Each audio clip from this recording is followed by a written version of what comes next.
Let's make a game with GDevelop, the best no-code open source game engine that you can use on your desktop, web browser, or mobile devices. With GDevelop, you can make basically any 2D game that you can imagine, and even some in 3D. But in this video, we're going to be making a platformer game. The assets in this video are CC0, which means that they're entirely free to use with no strings attached. And we'll link to those assets in the description. Now, the first thing you need to do when making a project is create a new project. You can pick one of the template games and build off of one of those if you want to, but we're going to start from a new project.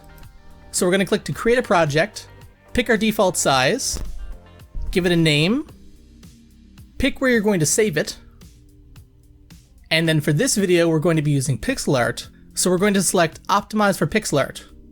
All this is going to do is change some of the default settings in the game project. And now we'll create the project. We start off with a blank scene with no objects, our starting game scene, and then our event sheet in the background.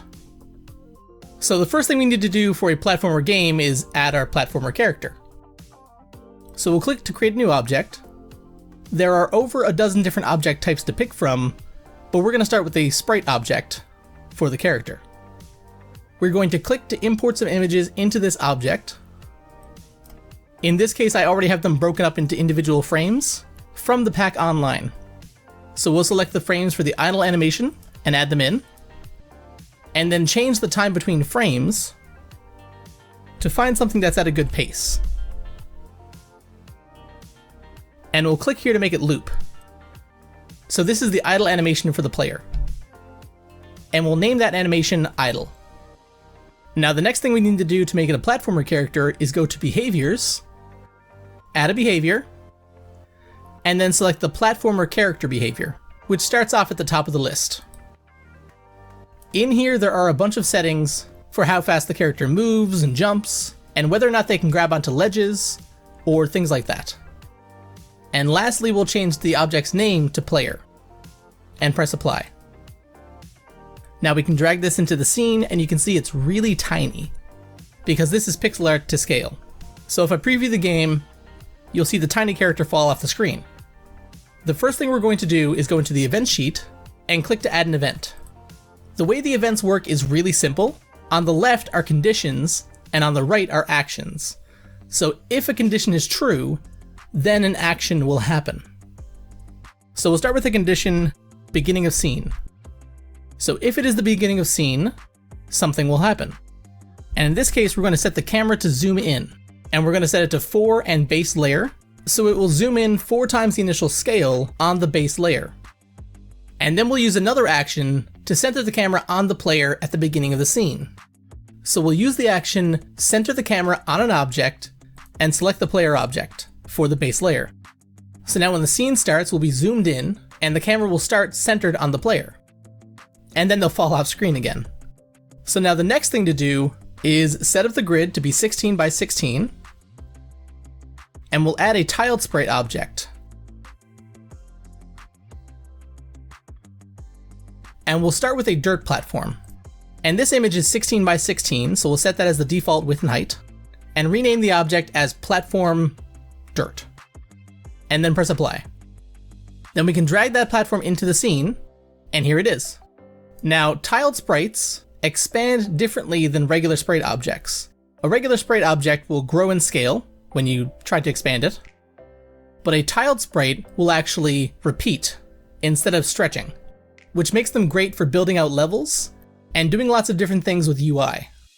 If I double click on this, I'll open up the object and then I can go to behaviors and add the behavior platform and then press apply. Now, this is a platformer character, and this is a platform object. So if I press preview, now the character will land on the object. And because this has the platformer character behavior, I can use the arrow keys and spacebar to move it around and launch it off the platform. Obviously that movement is too fast, so I need to open up the player object, go to its behavior, and in the platformer object behavior, I need to adjust these values to find something that makes sense for this character at this scale.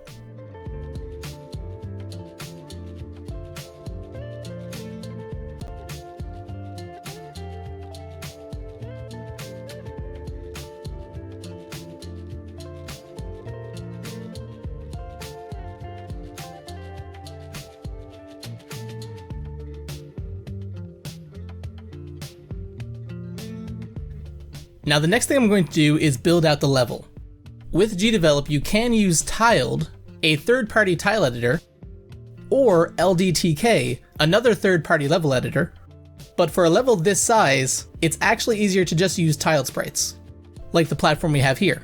So I'm going to add in more objects like this one, and then build out the level.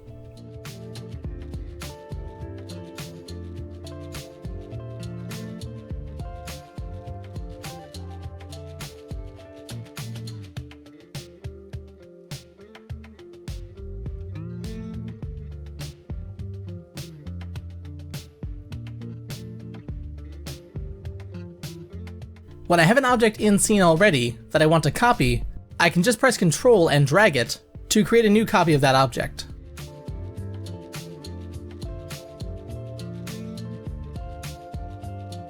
And because I duplicated these objects, instead of creating new ones from scratch, they came with the platform behavior already on them. So I don't need to add that for every single one. Next, I'll add a new kind of platform. And I'll call this one Bridge. What's different about this one is I'm going to go to the behaviors, and instead of it being a basic platform, or ladder, I'm going to select Jump Through Platform. So now this object, if I preview the game, can be walked through and jumped through, whereas the other ones are solid and can't be jumped through. So I can jump on the top of this one, and use the down key to go down below it. And now that we're building the level out a little more, we're going to want to make the camera follow the player. So we're going to go to the player object and add a new behavior. And this time we'll look for the smooth camera behavior. And we'll pick the one for the platformer character. Again, there are a bunch of values in here that you can change, but for now I'm going to just press apply. And now in the game scene, the camera smoothly follows the player around. Next we'll add one more kind of platform, and this will be one that can move. So we'll duplicate the bridge, and we'll call this Moving, for platform moving, and we'll change the image. This one's dimensions are 32 by 9, so we'll change this information, and put it here into the game. Now in behaviors again, we'll add a behavior for rectangular movement. And in this behavior we have two settings, for width and height. So if we change the height to 0, then it will be a straight line instead of a rectangle. And we can change how long it takes in each direction, but for now we'll just press apply. And so now if I go up to that platform, you'll see it moving back and forth and stopping for 1 second on either side of its range. And if the character jumps on the platform, it'll move back and forth with it.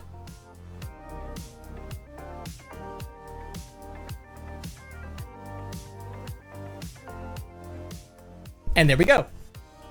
Next, we'll add some pickups to the game. So the only 2D object with animations is a sprite object. So I'm going to create a new sprite object and call it coin, and then import those images in. So I'll set it to loop and press preview to see the speed of this animation. And since it's a bit too fast, I'm going to slow it down. There we go. And now with that done, I can drag it into the scene, and with Control and the mouse, I can create a bunch of copies and put them into the scene. Now the next thing we're going to do is go to the events sheet and create a new event. And for this one, we're going to add the condition for collision with the player and the coin. So we're going to use the general object collision of the player with the coin object. So if the player runs into the coin, we'll use the action delete and we'll select the coin. So now, if we take the player object and run it into the coin will get deleted. It's a really simple mechanic. And now the next thing we're going to do is create an enemy for this character. So the first thing I'll do is make a spot for that.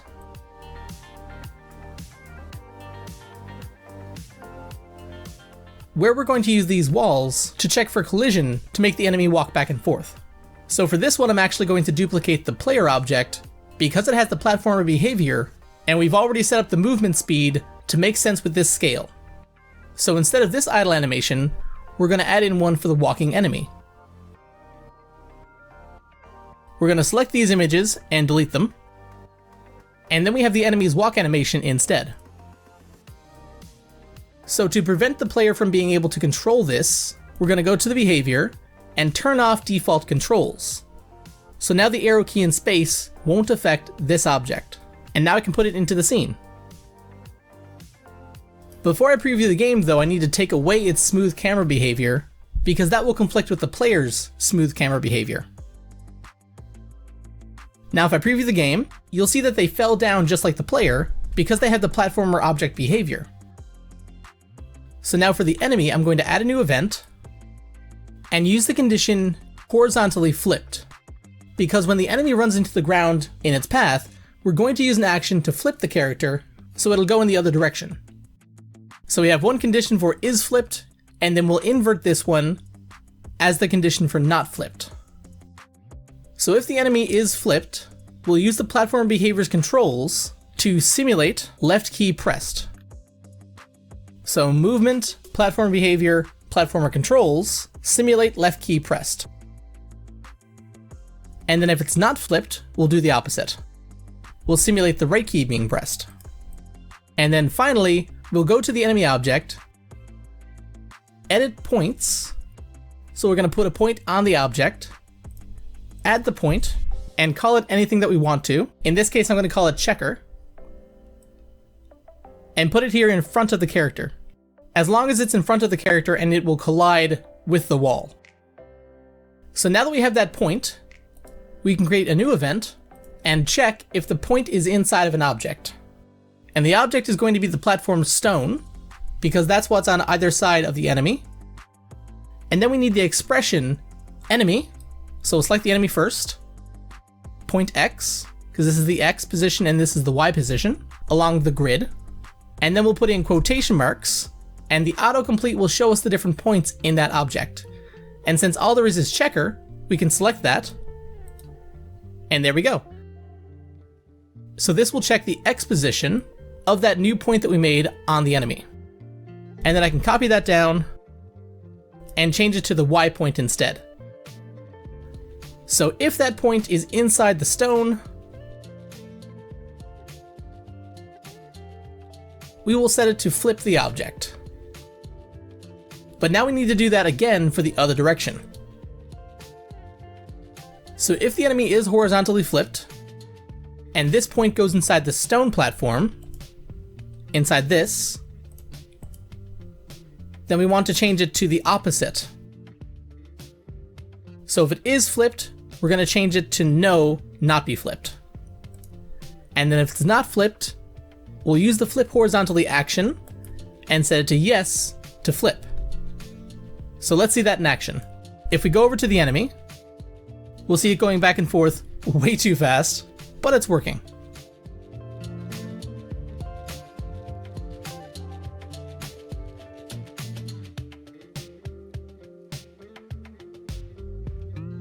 There we go. And now that we have an enemy that walks back and forth, we need a way to die to it. Because otherwise it's not really a threat, but a decoration. So we'll go to the player object and include the animation for death.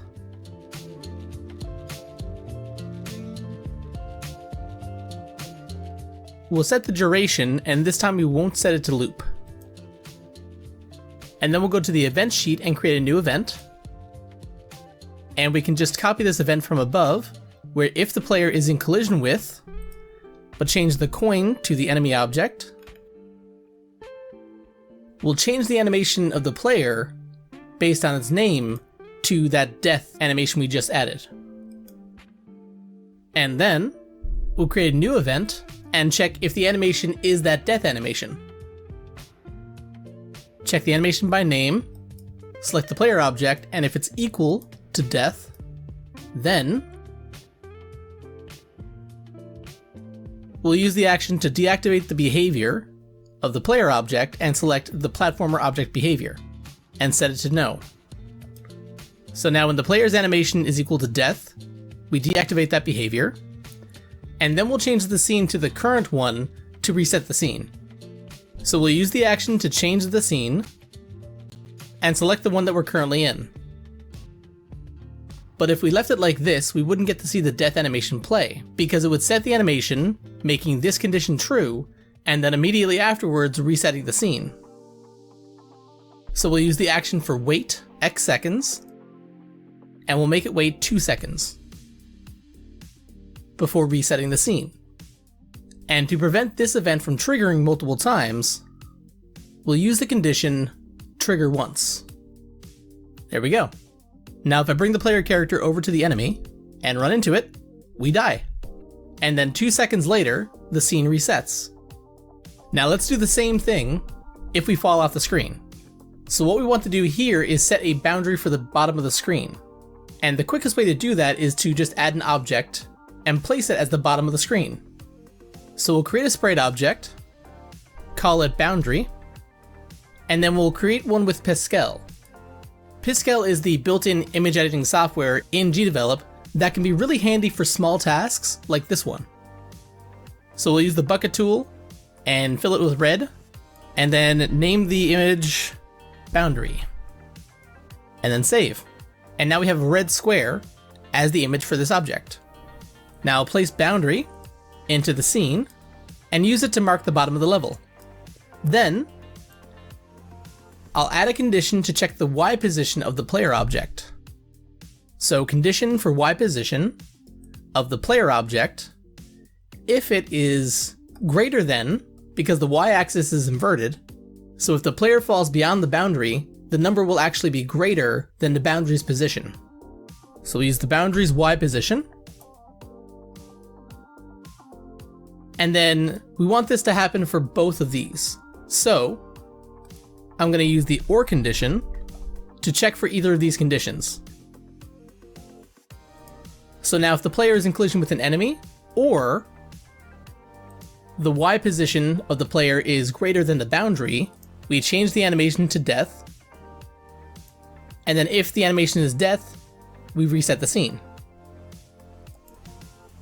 So now if the player goes below that, there we go. Although we don't actually want to see the boundary or the player stopping in midair when they fall. So we're going to set the camera to no longer go below that point. And we're going to do that by adding an event and using the action enforce camera boundaries. But since the only hard boundary is the bottom, which is this value here, we'll set this to boundary Y position. So the camera will stop at the top of the boundary. Then we'll use the player's position for the other values. So for the left bound, we'll use the player's X position, minus 1,000. For the right bound, we'll use the X position, plus 1,000. And then for the top boundary, we'll use the player's Y position, minus 1,000. Because again, minus is up and plus is down. So now the camera works properly in all directions except for down. And it will stop where that boundary is, hiding both the boundary and the player stopping in midair. The next thing you'd probably want to do is add text to your game. Now with GDevelop, there are 3 different types of text objects. The basic text object works well at higher resolutions with softer edges.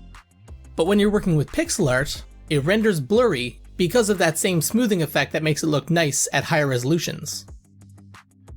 So if you're adding text to a pixel art game, you want to use the bitmap text object. And for this, I've already created a bitmap font. There are lots of tools out there to do this, but I used snowbee.org. And once you get that, you'll get 2 files, one being the font file, and the other being the atlas image. And you can just add both of those in, and then drag your text into the scene. You can change the scale of that text in the object with the text scale option. And now we can use this text for lots of things in-game, whether it be in-game tutorials or on-screen UI to tell you how many coins you've picked up. So we'll set one of these to be the tutorial text, and we'll put text into the game.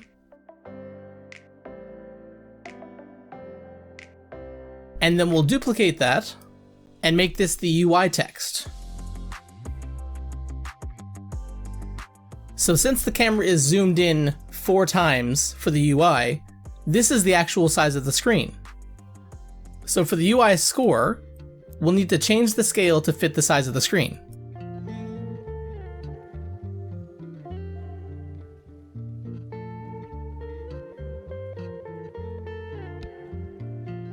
And then to make this stick as UI on screen, we need to have it on a separate layer from the camera that's moving with the player.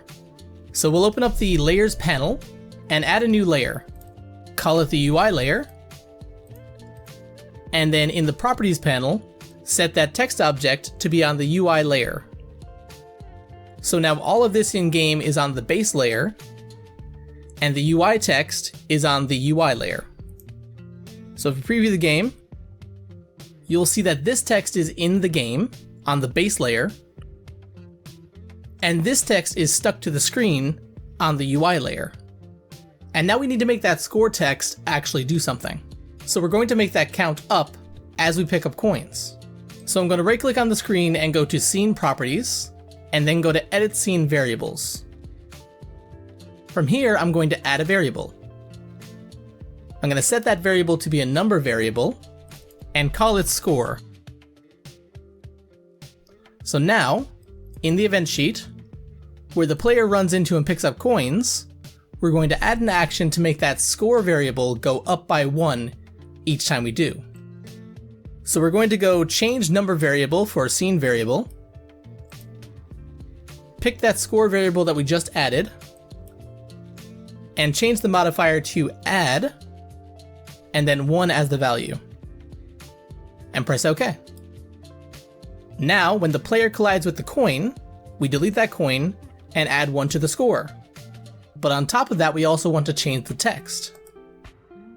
So we'll select the UI score bitmap text object, select text to modify the text, and then we'll set that text to be the score, and then plus combines two things together, and then we'll type in score for the variable. So this is the variable score that we just set up. So it's the text score plus the variable, and press OK. So now we'll pick up the coin, delete the coin, change the variable, and then set the text to show that variable. And there we go. And now we want to animate the player. There are a bunch of different conditions and actions related to the platformer behavior, but it's faster to use the animator behavior for it. So if we go to the player object and go to behaviors, we can search animate, and we can find the platformer character animator, which is a behavior that flips the character and animates it as long as we follow the naming scheme in the behavior. So now I'll add 2 more animations to the character.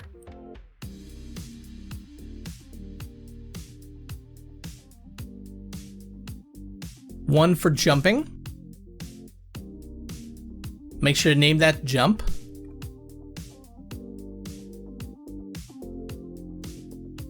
And then one for running. And I'll set that one to loop.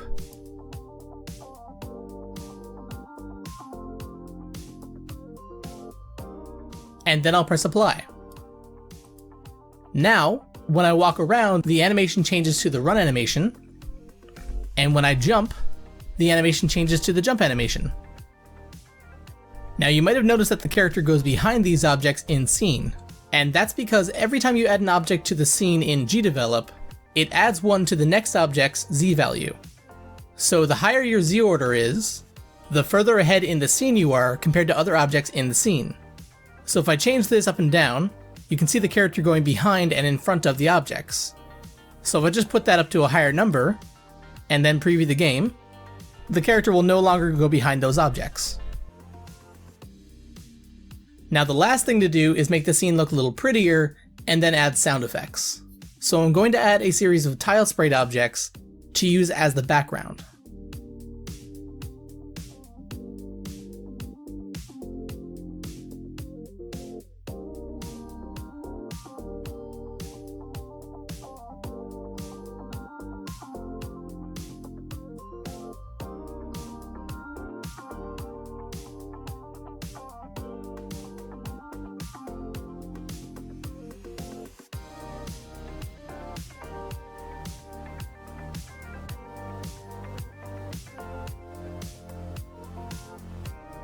I'll set the Z order of these objects down to -10, just so they're definitely in the background. And then I'm going to add sound effects to the game. And all I need to do for that is use the action to play a sound. So when the player collides with the coin object, use the action play a sound, and then I can choose a file or create one with JFXR. JFXR is the sound creation tool built directly into GDevelop, and it's really useful for little sound effects to put throughout your game. But since the asset pack that we're using already comes with sound effects, I'm going to just pick one of those. Then I can set the volume and the pitch. Now whenever I pick up a coin, it plays a sound. And then every game wants to have some music, of course. So at the beginning of the scene, I'm going to set up music to play. So I'm going to use the action play a music file on a channel and pick the music that's in this asset pack. Again, setting the volume and the pitch, as well as the channel identifier that lets you pick which channel music is being played on. And of course we want the music to continue playing, so I'm going to select repeat the sound. Now, when the game starts, we have music and sound effects that get played when that character interacts with things. Now from here you can make any number of changes to the game to make it your own. Whether you want to add new enemies or any number of more complicated mechanics, the GDevelop YouTube channel is full of tutorials to help you do just that.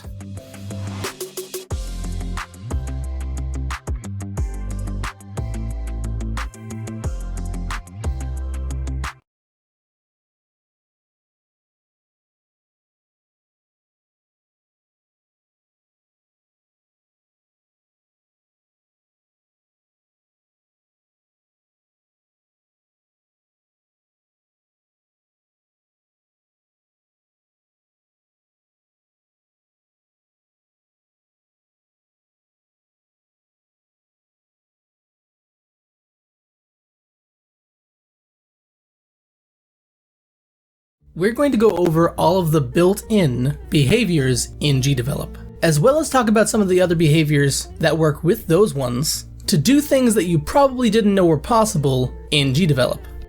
Beginning with the platform and platformer character behaviors. The platformer character behavior is given to this sprite object, and inside of it, you can see you can toggle the default controls, which are the arrow keys and spacebar by default, as well as change the number of values that let you change how the character moves. But for a more in-depth explanation about the platformer character, check out this video. As for the platform behavior, it's one that can be given to basically any object, and it not only allows a platformer character to stand on it, but inside the behavior you can change it to jump through or ladder.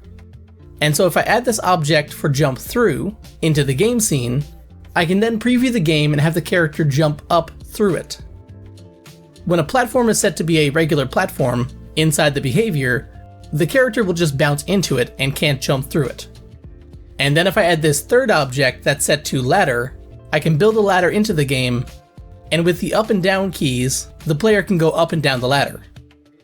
Other behaviors that you might not have known about that can pair with the platformer behavior are coyote time and air jump, wall jump, dive dash, and horizontal dash. And then for controls, you can use the remap platformer controls, which you can use to change the key bindings from the keyboard, as well as platformer gamepad mapper, which lets you use a gamepad to control the platformer character, or the platformer multi-touch controller mapper, paired with the multi-touch button, which you'll see if you go into the starter project, so you can control the character with touchscreen controls. And then the next behavior is the draggable object behavior, which is very straightforward. You just add the behavior to the object, and then in the game scene you can drag it around. And this will both work for a mouse or a touchscreen.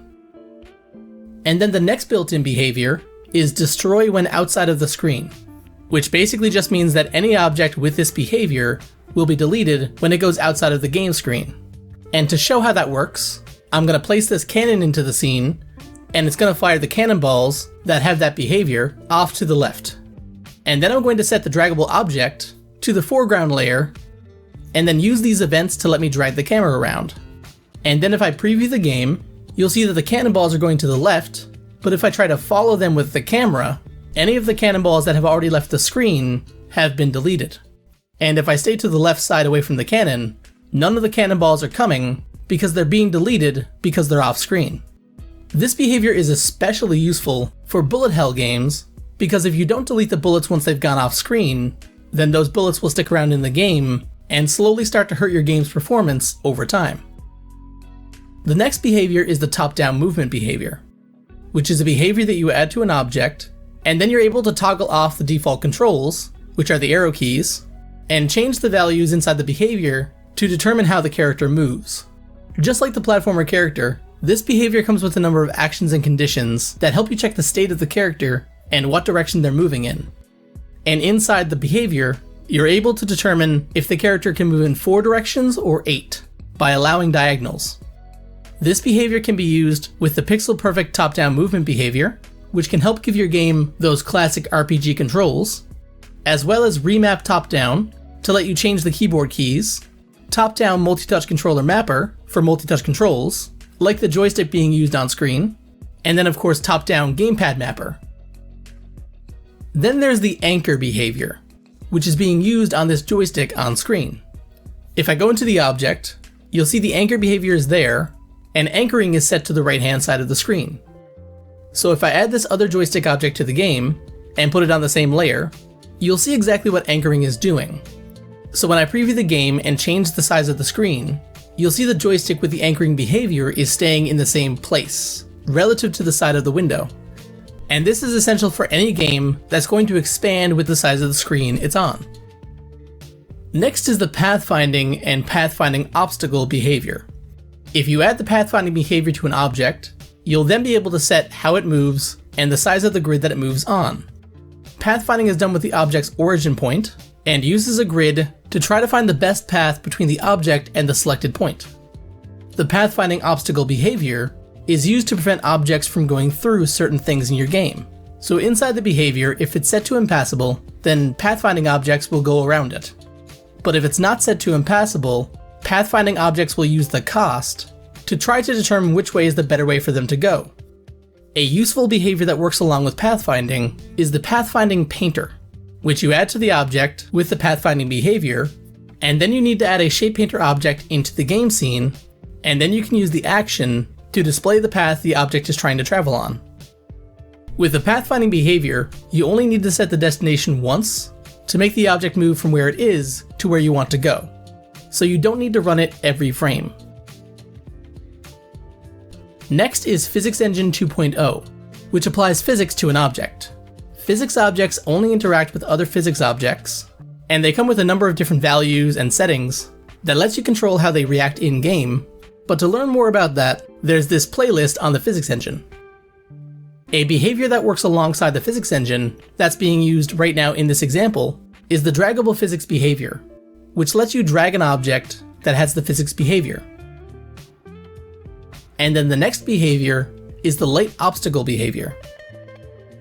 If we add a light object to this scene and make it follow the bouncing physics object, you can see this behavior in action because it's applied to the rectangles, and you can see that the light is stopping at the rectangles. This behavior uses the collision mask of the object, and so if we go into the object and change the collision mask to something a little smaller, we'll be able to see gaps in between the rectangles. The next behavior is tweens, which when applied to an object, lets you use the tween actions on them. Tweens basically allow you to change a value to another value, but over time and in a specific way. So in this example, when I click on an object, its tween is being applied to it based on these events. So this first box is going to scale up when I click on it, and it's set to linear over 1 second. And then the same thing for all the other objects, where they can change their height, width, position, opacity, angle, and a bunch of other things as well, using different easing methods that make the effect look and feel different. To learn more about how tweens work, be sure to check out this video. Then there's the multiplayer object behavior, which basically in a multiplayer lobby makes it so that the owner of that object sends information to the other players telling them what is happening to the object. and it also prevents other players from interfering with that object themselves. So in this example, the host of the game, which is the owner of the object that's set in the behavior, will set that object back to the position it was in originally. For more information on multiplayer and how it works, check out this playlist. Now the last built-in behaviors in the engine are the 3D physics engine and 3D physics character behaviors. The easiest way to show this one off is to go into a starter project and open it up. Just like the Physics 2.0 behavior, all you need to do is give an object the 3D physics engine behavior, and then 3D physics will be applied to that object. And then the 3D physics character object comes with a bunch of settings and values that can be changed inside the behavior, both for the physics applied to the object and the character's movement. But there are no default controls for the 3D physics character, so you'll need to use one of the remapper behaviors, whether it be for the keyboard, gamepad, or touchscreen controls, before you're able to move the character. These behaviors and the actions required to control them are added to the starter projects by default, so they're a great resource to check out if you want to learn more. If you're new to GDevelop and want to get familiar with the engine, check out this playlist. And if you've been using the engine for a while but want to learn more, then check out this one.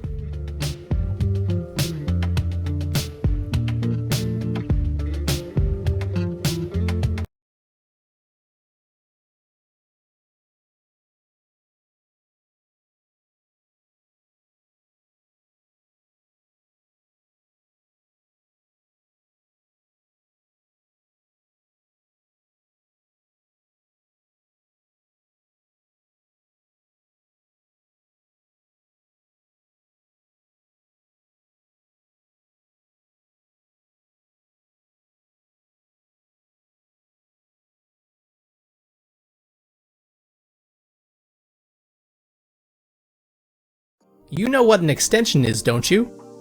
It's a piece of code that you or someone else made that you can slot into your game to do something. And in this video, I'm going to go over my favorite and 5 of the most used extensions in GDevelop. Starting with the ones that I want to show you, Advanced Jump, or Advanced Platformer Movement. This extension gives you access to air jumps, wall slides, coyote time, and dashing, which is a lot. So all you need to do is install this extension, and then when you go to behaviors for the object you want to make move in a certain way, these different behaviors will be there. So for example, the air dash, you just apply the behavior, then add a key binding to your events, and now my character can dash when I press E. You will need to tweak the variables just to make it feel right for your game, but this is hands down the easiest way to add this behavior to your game. Next is the camera shake extension, which is really easy to use. You just install the extension, and then at the point in your events where you want the camera to shake, you add the action, and then tweak the variables so it acts the way that you want it to. Next is the gamepad extension. This extension allows you to easily set up gamepad controls for your game. There is a wiki page for this, but after you install the extension, you'll have access to new actions and conditions that will allow you to set this up. And the second last extension that I want to show you is the multi-touch joystick. There is a single wiki page that can show you how to set up your joystick, and then you can have a joystick for a touchscreen game to develop games like twin stick shooters for mobile. This is the extension that was used to give joystick controls to the mobile version of this game. The link to that game template is down below. And the final extension that I want to show you is Snap to Grid. After installing the extension, all you need to do is add this action and set up the size of your grid within the action. And I'm actually currently using that extension for a tower defense game that I'm making. Now we're moving on to the most popular extensions in GDevelop. Starting with the 5th most popular extension, Shake Object, which does exactly what it says. You install the extension, add it to the object as a behavior, and then trigger it, and that's pretty much it. You can use this for all sorts of effects, including getting hit, talking, wobbling, expanding and shrinking, just so many things. The 4th most popular extension is Rectangular Movement, which again you install and then apply onto an object, and then configure the variables to tell that object to move vertically, horizontally, or in some rectangular pattern. And this can be used for simple AI for enemies, or for platforms, or traps, or really whatever you want, but it's a quick way to get objects moving in your game. The third most popular extension is the health extension, which is great for a lot of reasons. Firstly, you just install it, apply it to the object you want to have health, set up the variables, and then use an action to damage or heal, and then a condition to check if they're dead. It's a really simple way to create a health system for your game. But also, it's being expanded on to include shields, auto regen, and some other cool features like that. Next is the smooth camera extension, which does exactly what you think it does. You install the extension, apply it to an object, and then the camera will smoothly follow that object around. But if you want to really go in deep and specify how the camera works, there are a lot of variables for that. And the most popular extension in GDevelop is the Fire Bullet extension, which you install and then apply to whatever object you want to be firing the bullet. From there you can change a bunch of the variables to set up whatever kind of spray pattern you want. And then you add the action Fire Bullet to whichever event you want to use to fire the bullet. These are just 10 of the extensions in GDevelop. There are so many more that we didn't have time to cover in this video, and members of the community are adding more constantly. So be sure to have a look through the extension list for some awesome features that you might want to use in your game. And before you get back to making games, you might want to go check out this video to learn 6 things that you always want to do with your GDevelop game.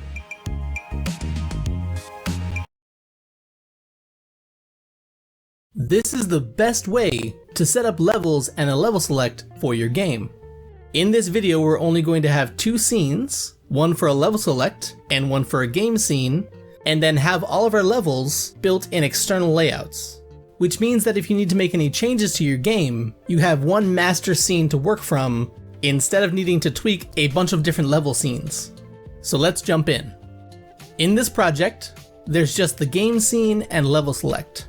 In the game scene, there are some UI elements to show what level you're on, and a button to go back to the level select, and a background.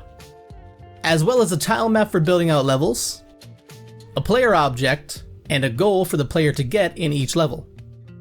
In the level select scene, there's just one button, and we'll put a couple of those out to represent level 1, 2, 3, and 4. But to identify each button, we need to add a variable called button number. In the properties panel, we'll change that for each instance of the button. So for 1, 2, 3, and 4.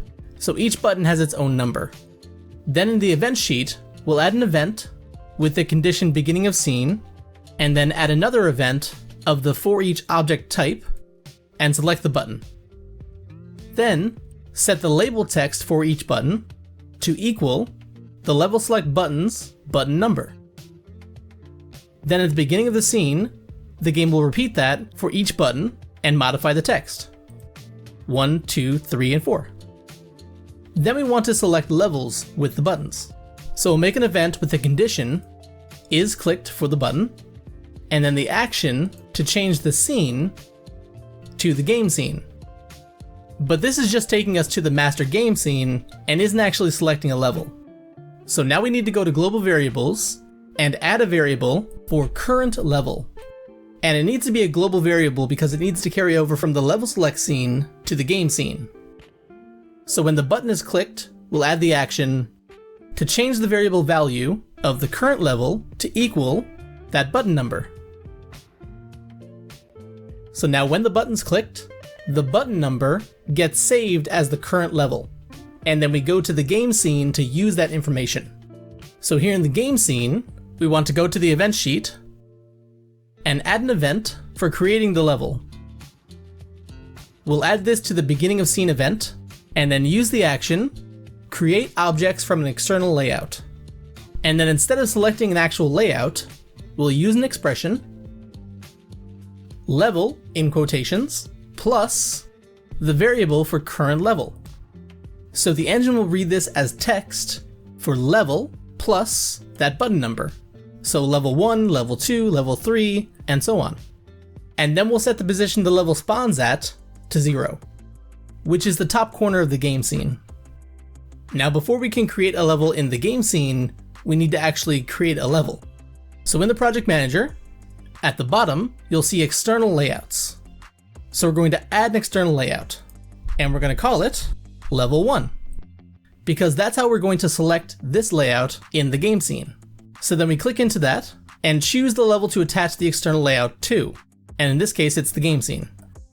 And that gives us access to all the objects from that game scene. So I'll quickly build a level to use in the game,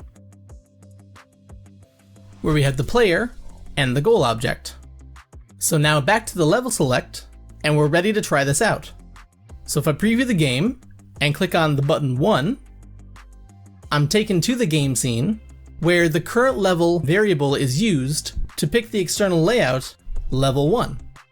We also want to show the level number in each level, so we'll quickly add that too. So in the game scene, when the level's created, change the text of the level text object to equal level plus the current level. Now before we continue, I need to make some more levels for the game.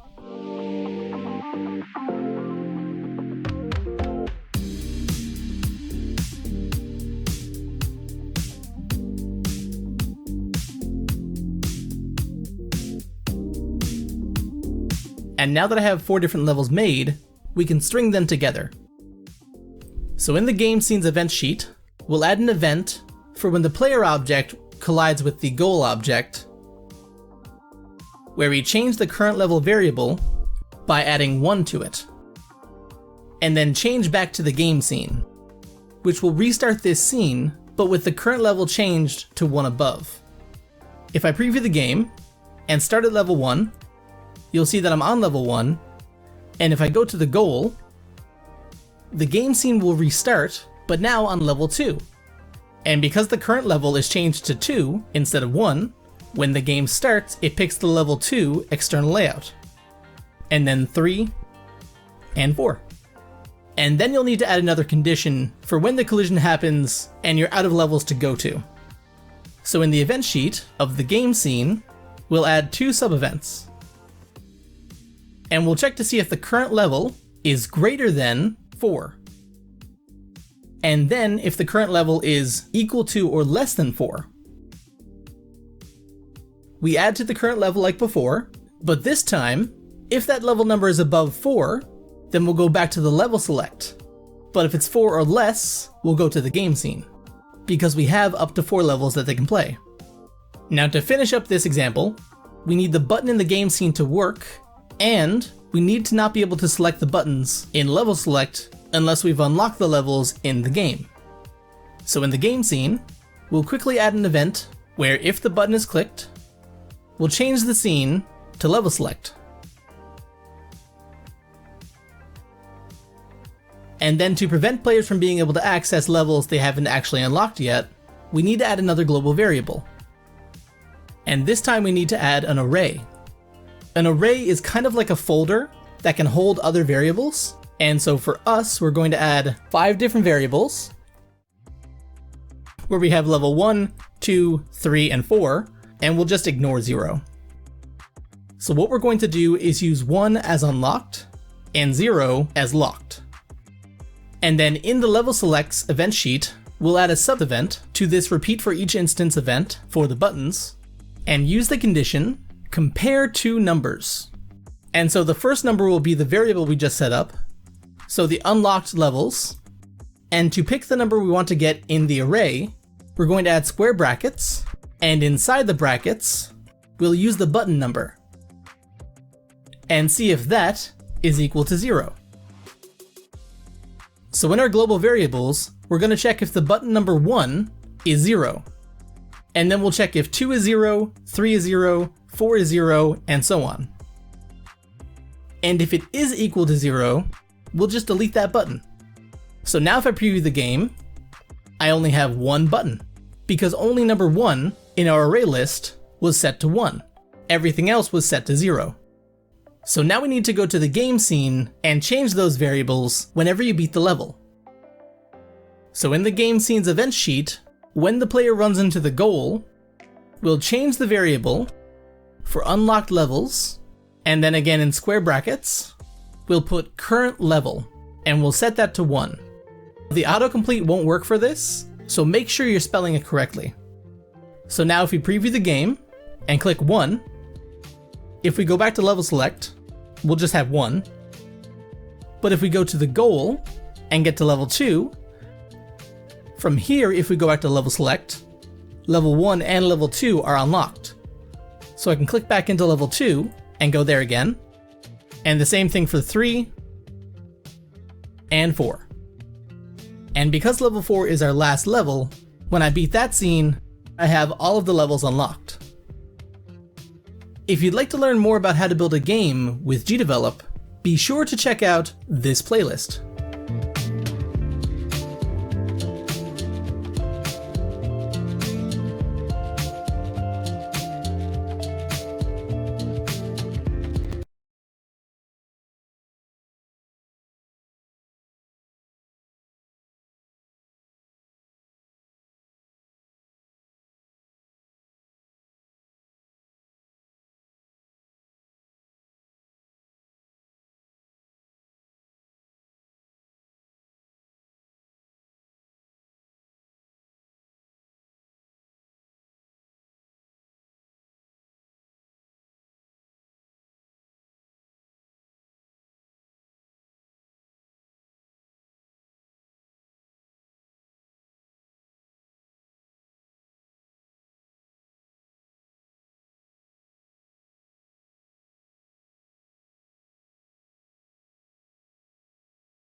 So you want to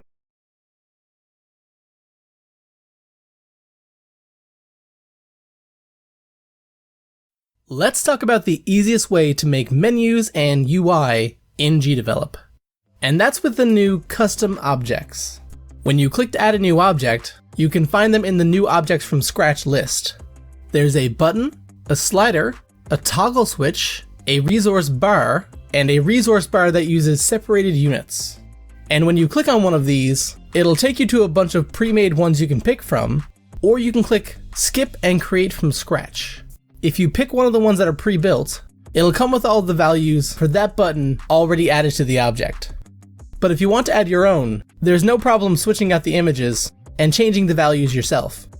Now before I explain these objects, understand that this is just the start of custom objects. This is just the first attempt at making pre-made or prefab objects, and soon you should be able to make and share your own.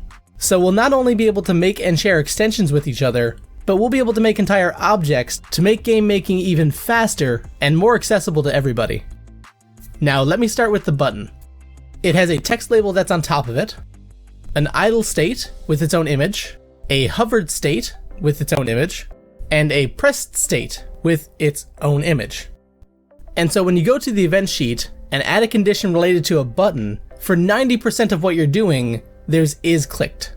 So before this, for a button, you would have to check if the cursor was over the object, if the left mouse button was released, and include a trigger once.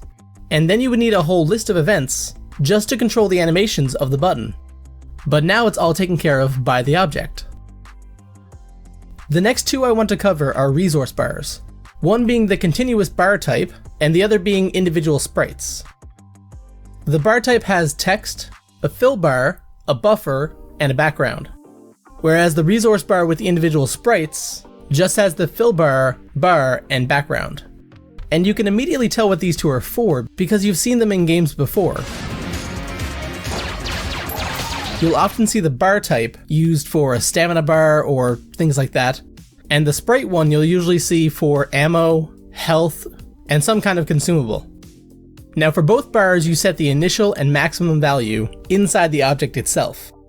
And then we can use the button objects, and this action that's specific to the health bars, to change the value of the health bar itself, to add or subtract one to that value. And this will take care of all of the heavy lifting of displaying a resource bar. And you can even see with the continuous type that when I subtract health, the buffer bar stays there for a little while, like you would see in a lot of fighting games. but you can adjust how that works inside of the object. And now the next one is really simple. It's the toggle switch object. You would use this for a mute button or to turn something on and off. This object just has two states, unchecked and checked. And you can click this box above to tell it which one to start as. And then in the event sheet, just use the condition is checked, or invert it to check if it's not checked. And the last one is really convenient because slider bars can be pretty difficult to set up on your own. So the slider bar has a label which shows up above the thumb to tell you what the value is, a thumb, which is what you actually drag along the bar, a fill bar which shows up behind the thumb, and a background. And these are really simple to use because when you want to affect something by the value of the slide bar, you can just go to the expression builder, type in slider, and you'll get the expressions related to that. You can select value, and then pick the slider bar you want to use, and you'll just have the value there. And you can use that to control the volume in your game, or to manipulate objects. Now if you want to see a game that benefits from the custom button object, check out this video.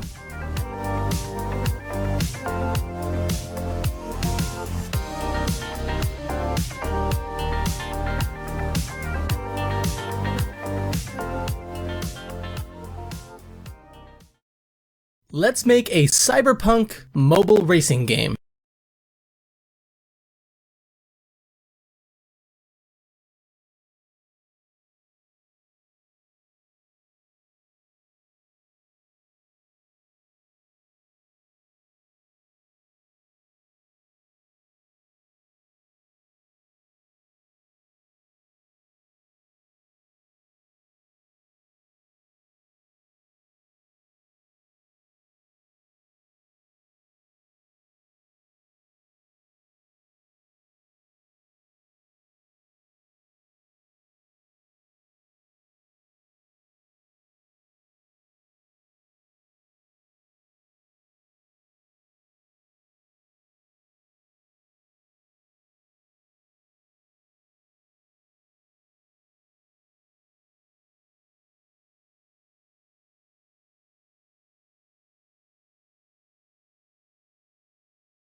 Let's break down this game mechanic.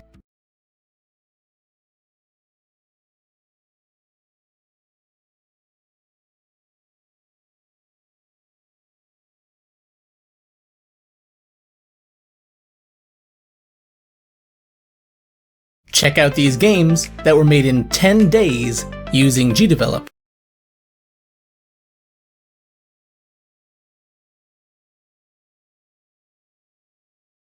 Did you know that you can actually use two totally separate conditions for a single event?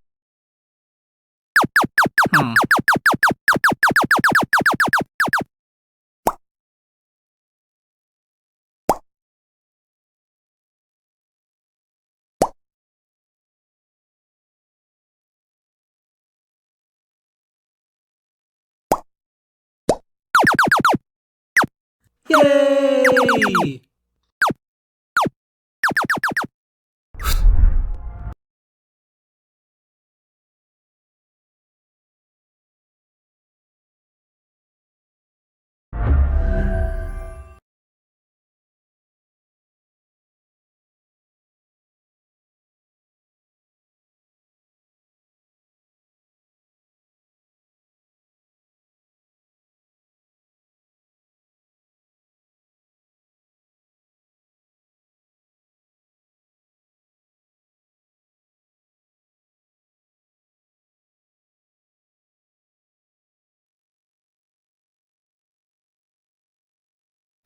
Hmm.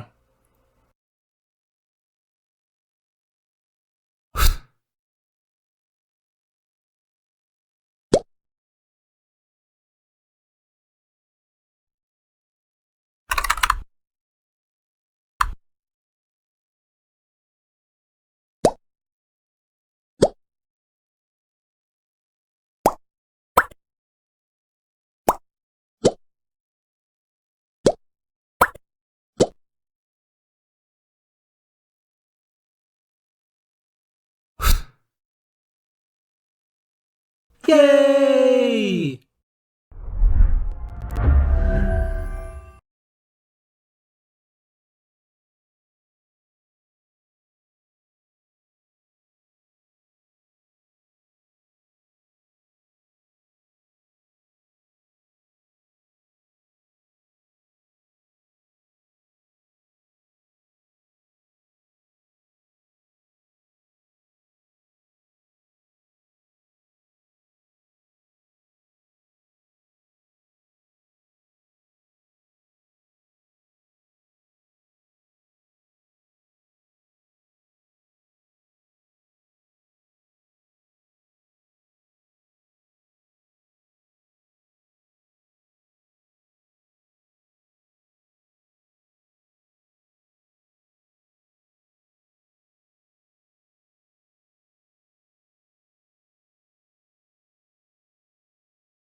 Hmm. Hmm.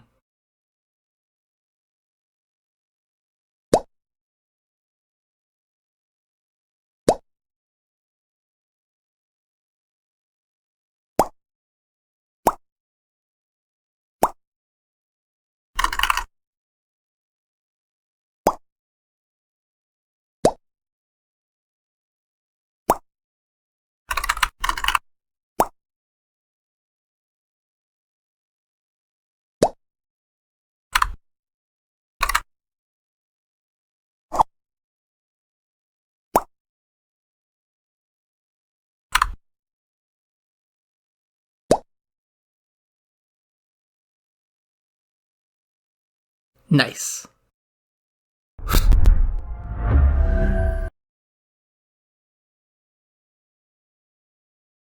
Ah.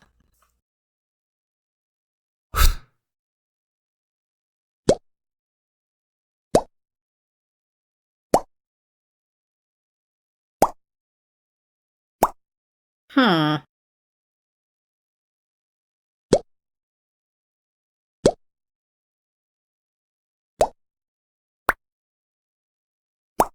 Yay!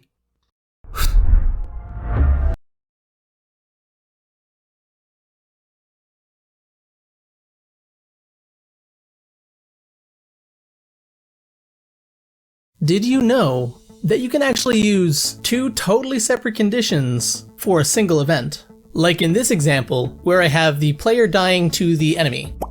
I can change it so the player dies to both the enemy and the cursor. So I can go to the event sheet, add the condition or, and then put the original condition and add a new one for if the cursor's touching the player.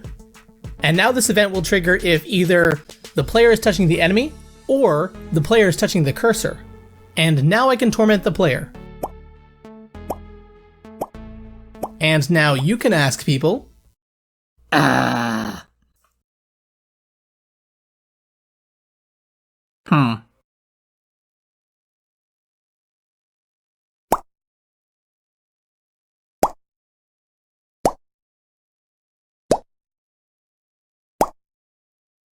Nice.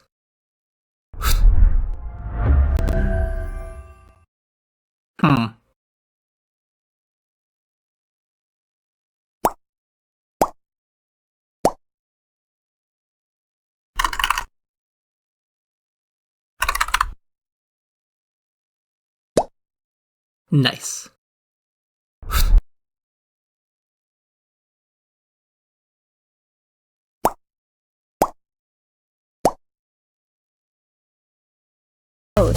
Did you know that the text input object will always show up on screen, whether or not it's being covered by another object?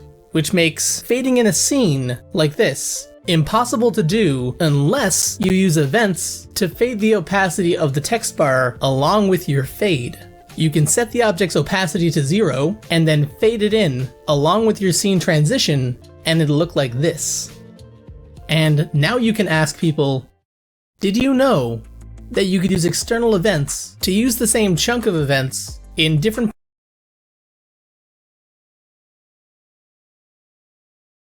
parts of the same event sheet, or in totally different scenes?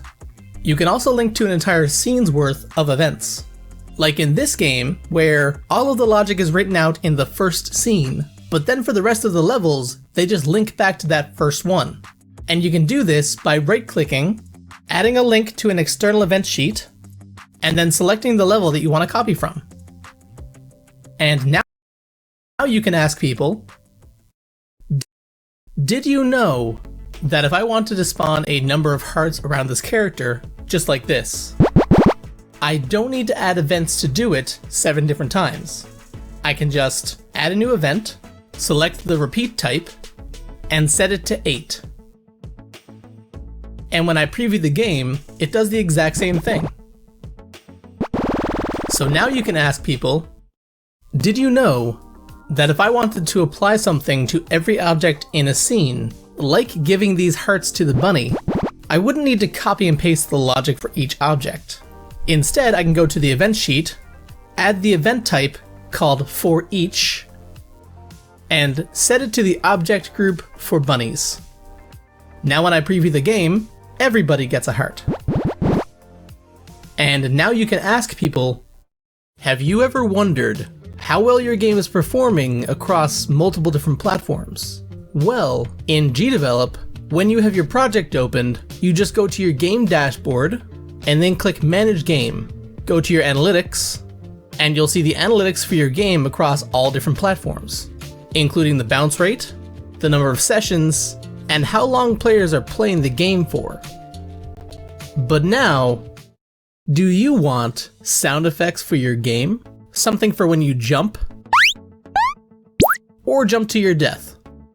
Well, in GDevelop, we can just go to the event sheet, and inside of the event where the player runs into the enemy, add an action and search for play a sound. And instead of uploading one of our own, we can make one with JFXR that's built into the engine. You can go through all the different preset options for making random sound effects, or just click random to get something random. And then you can tweak that sound effect to get exactly the sound effect you're looking for. Did you know that if you make or add an extension to your game and want to transfer that extension over to a new project, all you need to do is go to that extension and then copy it. And then you can paste it over to the new project.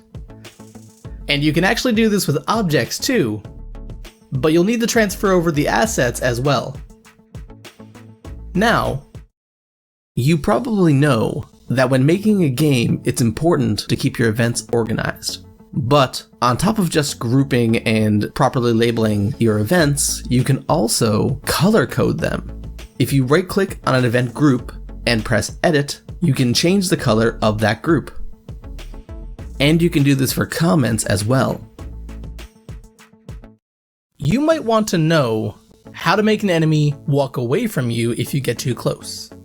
You can get an enemy to walk towards you based on your distance to that enemy using this event, where if the enemy is not within a certain distance of the player, apply a force to that enemy based on the angle between the enemy and the player, which is an expression you can get with the expression builder by searching angle. But to do the opposite, where the enemy actually runs away from the player, all we need to do is switch this around by adding 180 degrees and invert this condition.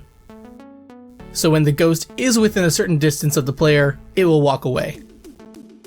Now, here's a tip that can save you some major time while making your game. In GDevelop, if you go to your preferences and go to keyboard shortcuts, there are a number of common shortcuts that will save you some time already, like the one for opening your scene variables and creating events. But there are a few that aren't set that you could be using all of the time, like edit global variables and adding a comment. So, did you know that transitioning from outside of a building to the inside is actually really easy to do? Because you can use these two actions. Pause and start a new scene to go into a building and pause the outside world.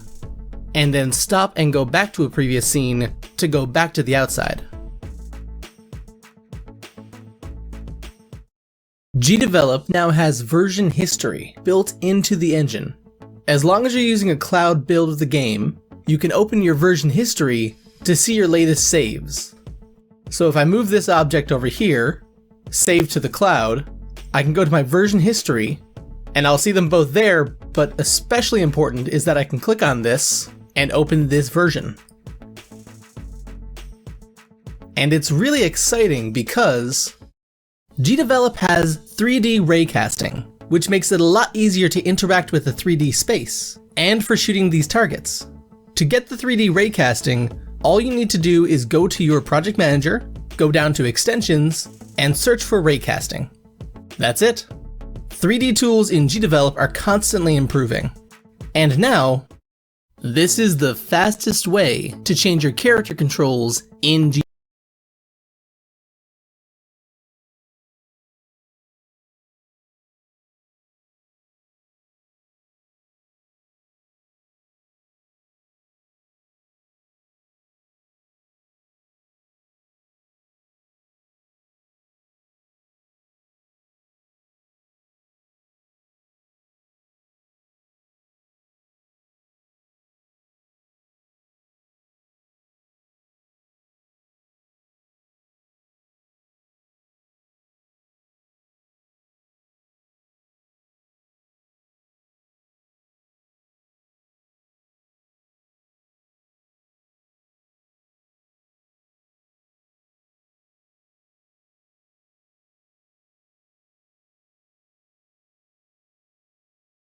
GDevelop has 3D raycasting, which makes it a lot easier to interact with the 3D space, and for shooting these targets.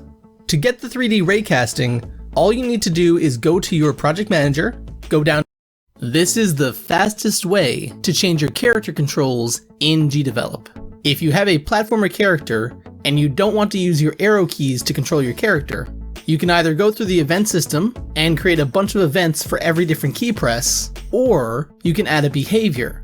If you go to the behavior list for your character, you can search for remap, and there's a series of behaviors designed to swap out your controls for whatever else you'd like to use. So for the remap platformer controls behavior, if we add it, we can just type in the new controls that we want to use inside of the behavior itself. And there's one for top-down as well, but if you're making a mobile game, there's one for platformer and top-down. And the top-down behavior even comes with a drop-down menu that lets you pick from 3 different types of controls, depending on the kind of game that you're making. So from now on you should be using these behaviors because... Have you ever wanted to make your own Paper Mario game? Well, in GDevelop, you can apply that paper-like flip to any object really quickly. All you need to do is go to the extension list and look up 3D flip. After installing that extension, then you go to the object you want to flip and add 3D flip as a behavior. And you'll be able to use the action 3D flip. And that's it.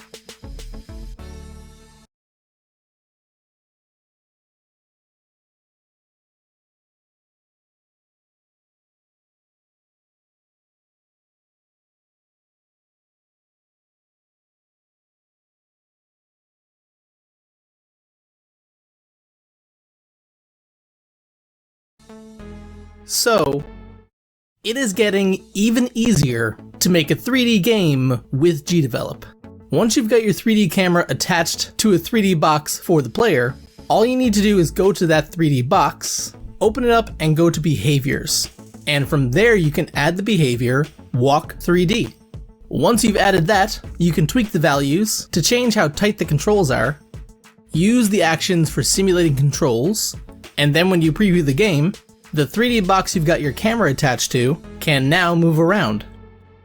And I think this is really exciting because setting up a first-person camera in GDevelop is actually really easy to do. Once you have a 3D box in your game scene, you just need to install the extensions first-person camera and mouse pointer lock. Then go to the 3D first-person camera example game and go to the camera controls event group, and then just copy those events into your project.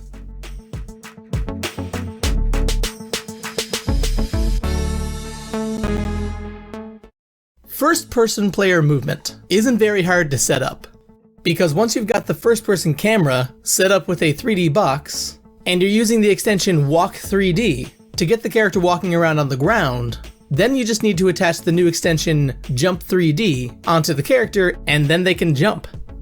You can tweak the values in the behavior itself to get the exact kind of jump you want, but once that's set up, you just use the action Simulate Pressing Jump Key for the 3D box, along with a condition for key pressed, and you'll be able to jump on top of 3D boxes in your game made with GDevelop. So, have you ever wanted to randomize the color of an object in your game? Normally when you change the tint of an object in your game, you're going to use the color picker to pick a color, and then the color is changed to that one color. But maybe you want to randomize the R, G, or B of your color.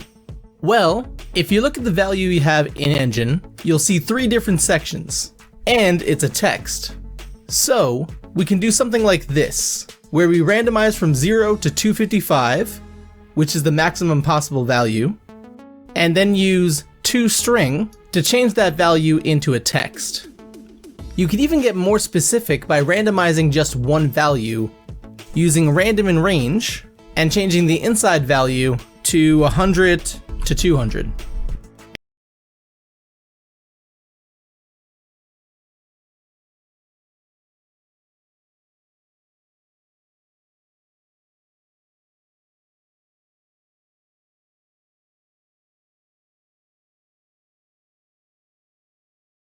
And then the color is changed to that one color. But maybe you want to randomize the R, G, or B of your color. Well, if you look at the value you have in Engine, you'll see 3 different sections, and it's a text. So, we can do something like this.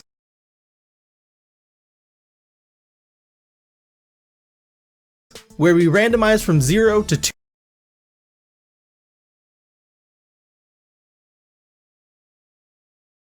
255,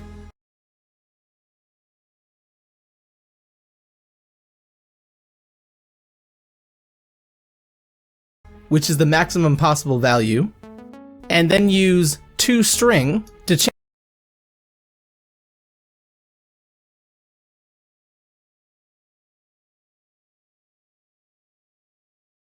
change that value into a text.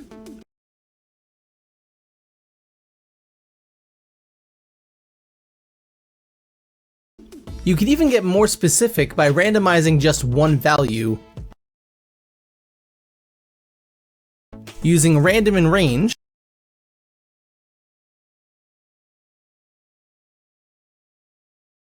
and changing the inside value to 100 to 200. And you'll be picking colors within a more narrow range.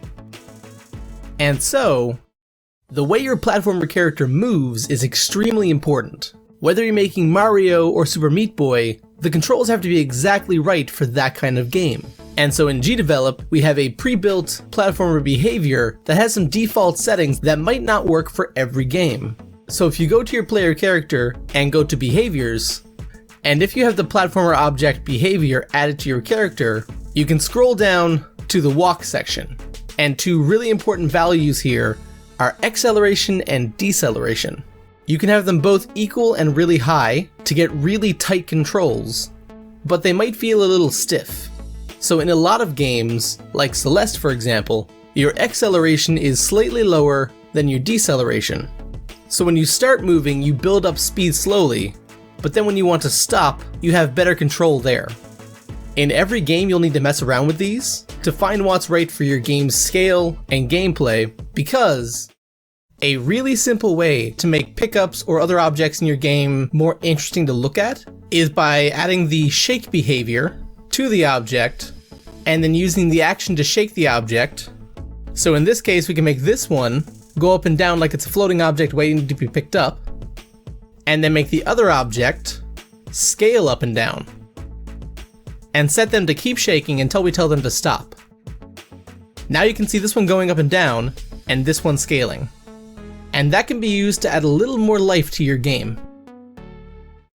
If you're making a game with pixel art, you should be avoiding the normal text object in GDevelop, because the normal text object at low resolutions renders kind of blurry.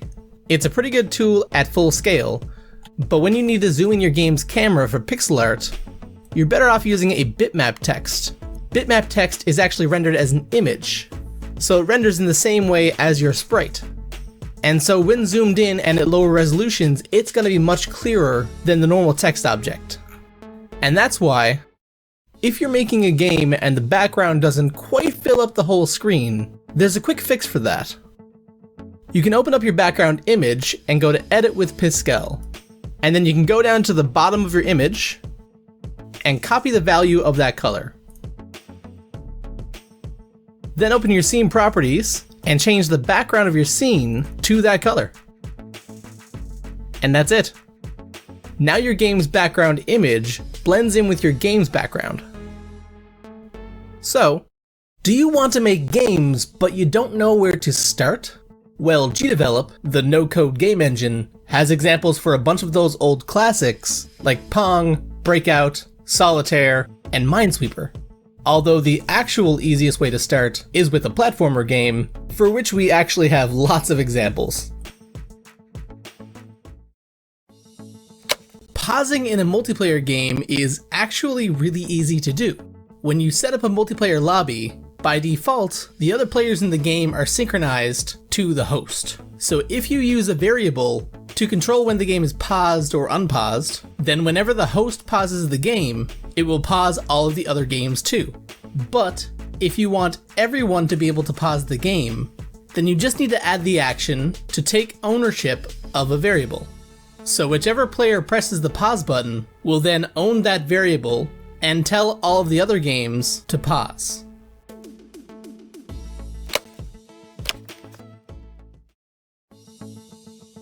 Setting up a multiplayer lobby for your game has never been this easy. In GDevelop, all you need to do is add a panel sprite button to your game, and then in your event sheet, in one event, add a condition for if that button is clicked, and then the action to open the game lobbies.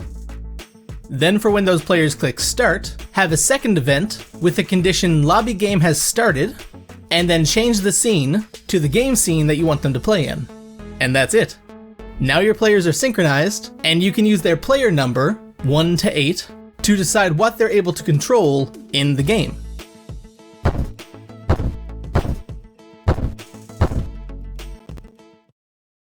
Have you ever wanted to make a game, but didn't know where to start?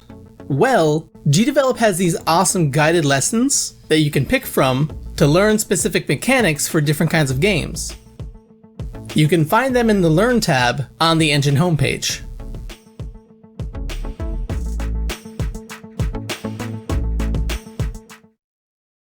Learning how to make games doesn't need to be hard. Along with the huge number of tutorials that GDevelop has, there's also pages of documentation that you can go through to learn everything about the engine.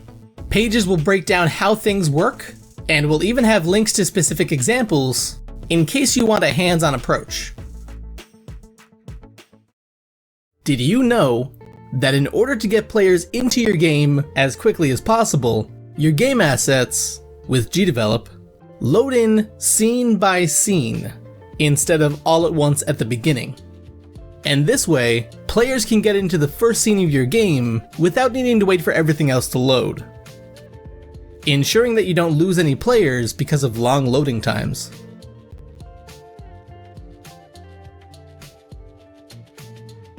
Know that in order to get players into your game as quickly as possible, your game assets with GDevelop load in scene by scene instead of all at once at the beginning. And this way, your game as quickly as possible, your game assets with GDevelop load in scene by scene instead of all at once at the beginning.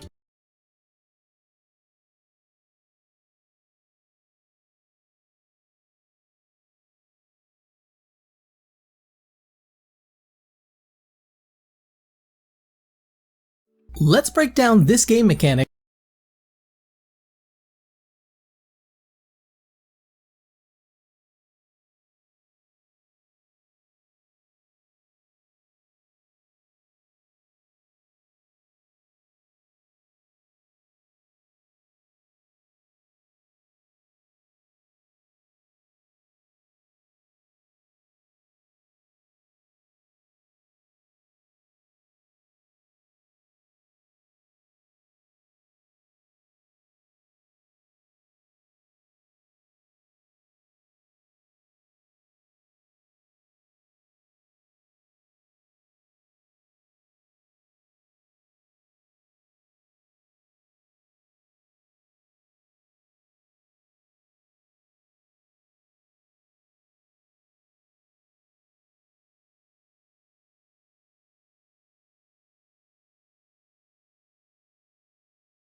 Nice.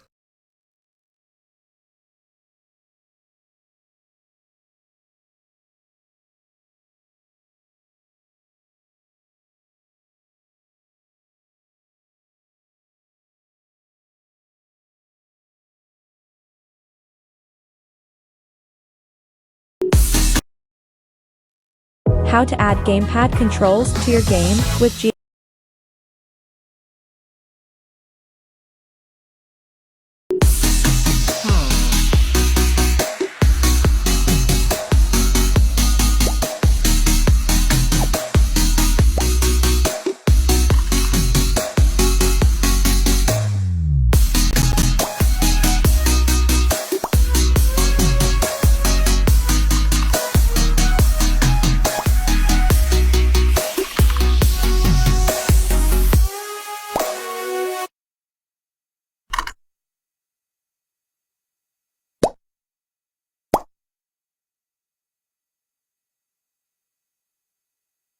Perfect.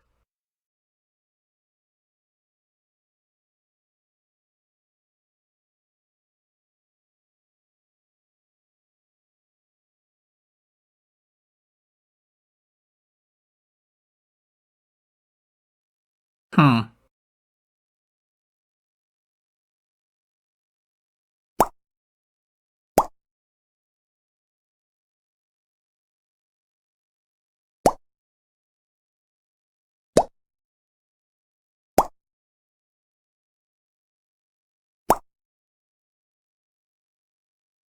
Perfect.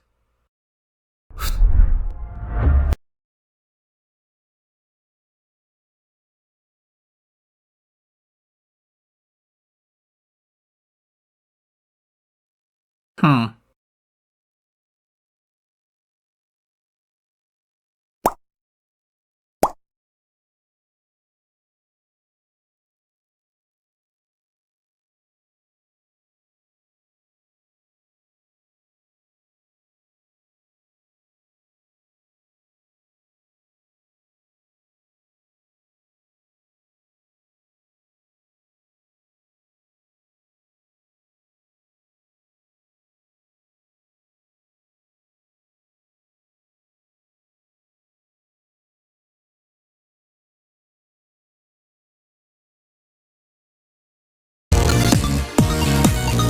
Hmm.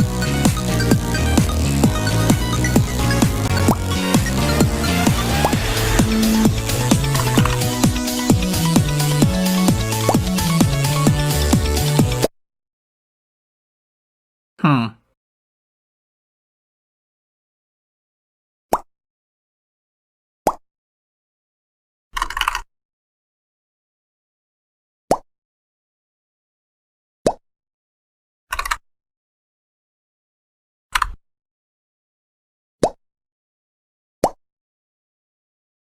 Nice.